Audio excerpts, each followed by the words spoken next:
Hello everyone, welcome back to the channel. We have made it through another month of the night shift and April has come and gone. So another pretty good month in the books here. $6,958.19 in gross income, paid $1,356 in taxes, $1,507.14 in my 401k, and then ended up taking home $3,840.82.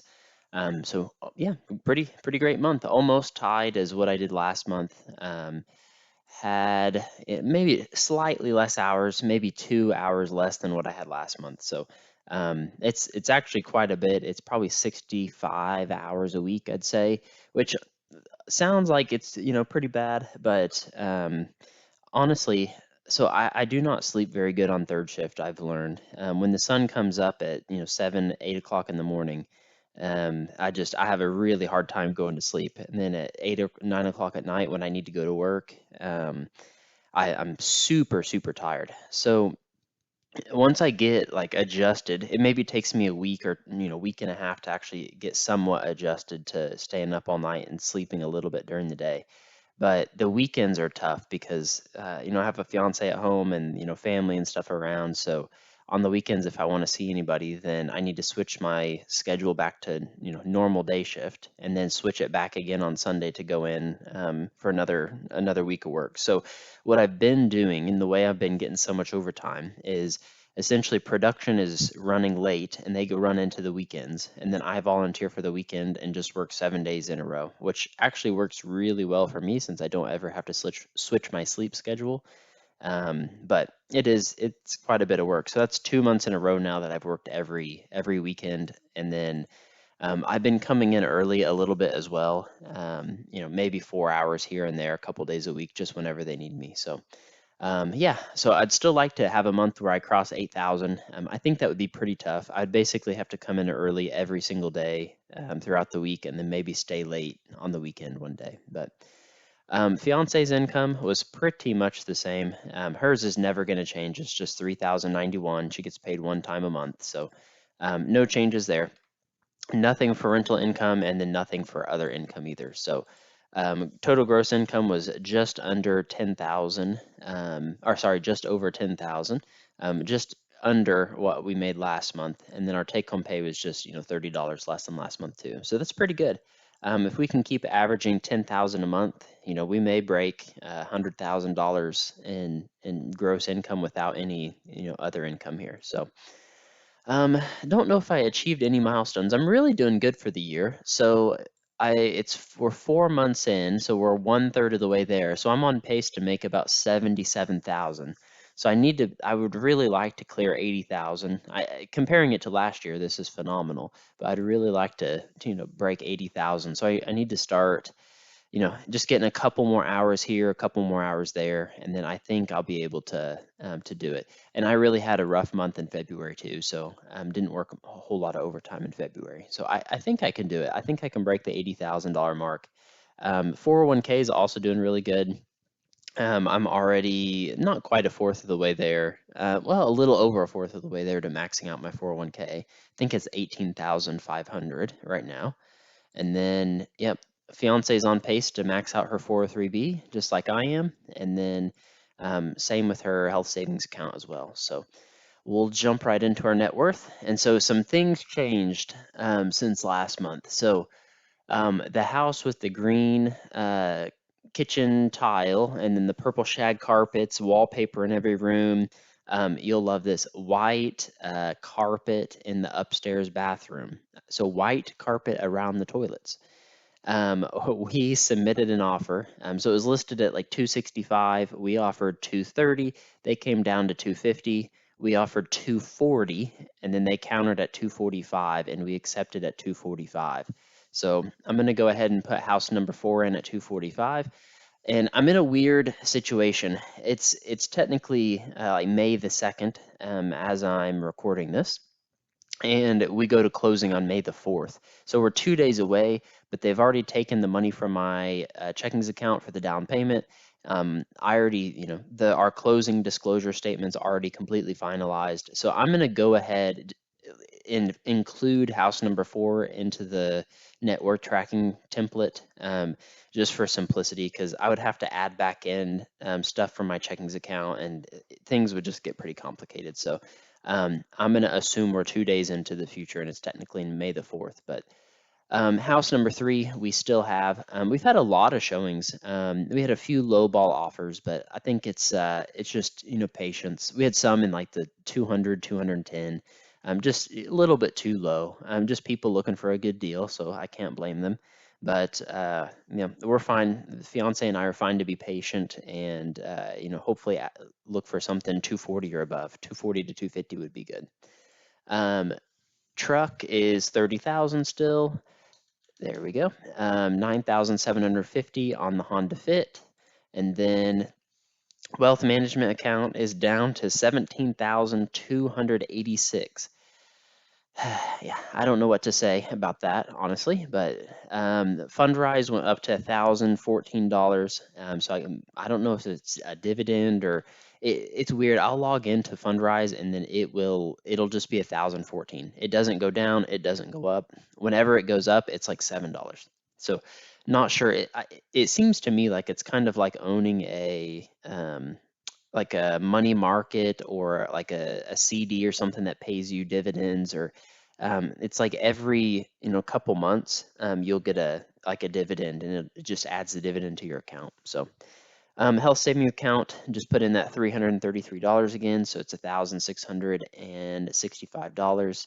401k number 2 is skyrocketing, so 7,149.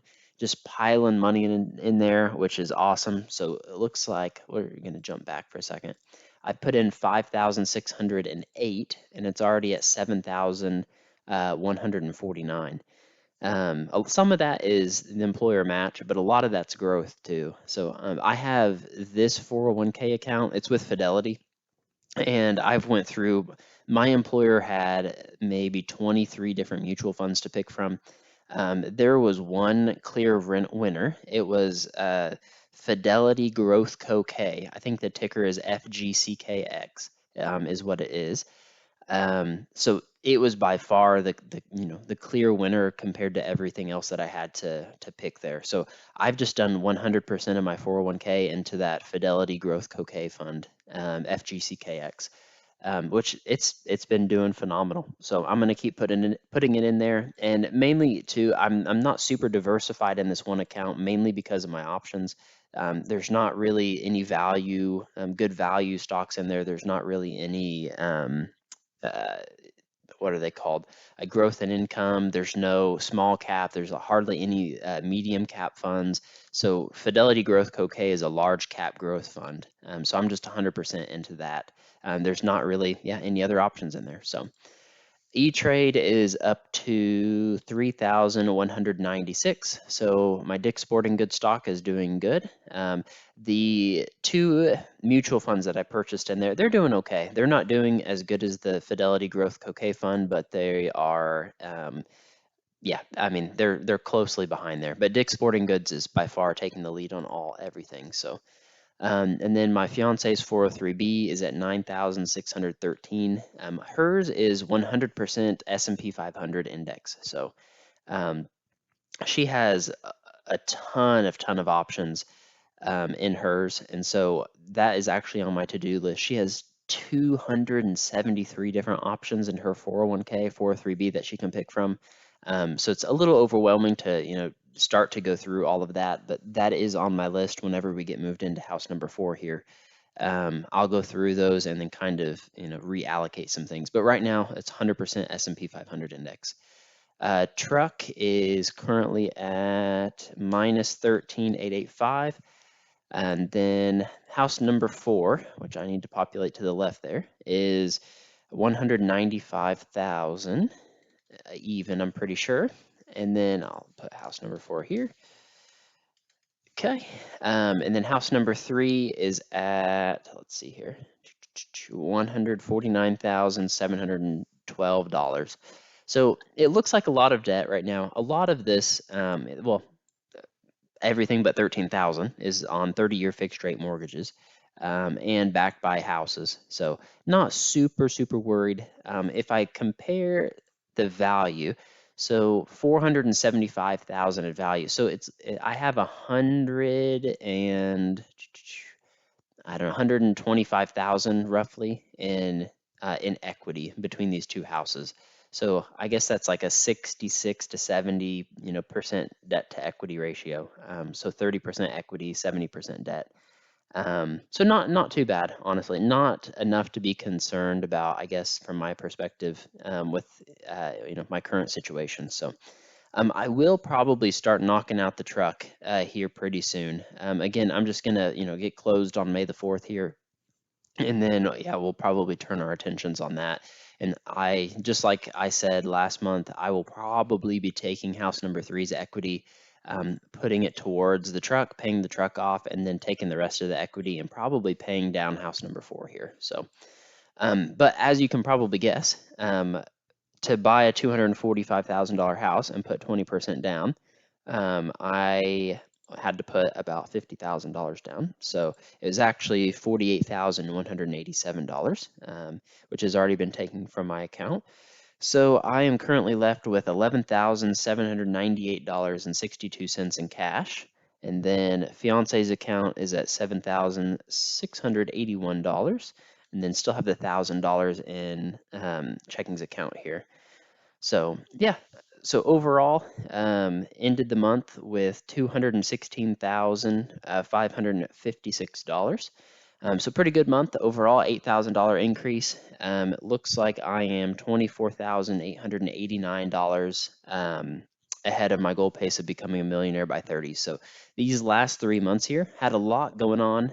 Seems like I'm just treading water. I'm right on pace. In the last 3 months, I guess increased whopping $12. So I think I just need to keep doing what I'm doing. Move on to the next house and get to remodeling that house and get some equity built up in there. So house number four, I may stay in house number four a little bit longer than house number three here. It is the same, like it's a little bit more cosmetically distressed than house number three, but the foundation and it's maybe 3,000 square feet, house number four. Yeah, just the carpets, the wallpaper, there's a lot. But with the walkout basement and everything like that, a really nice neighborhood. Yeah, it's more cosmetically distressed, so it may take me a few years to actually get this one done. So we'll see. So the plan is probably to stay in house number four longer than a year, maybe 2 years. We'll see how fast I can get through everything. But yeah, so that's April 2018, ended with $216,556. So thank you all for watching. Be sure to like, comment, and subscribe. Last month's and next month's videos are on your screen now. And as always, if you have any comments, questions, things you'd like to see me include in future videos, just comment them down below. Thanks everyone. See you in the next video.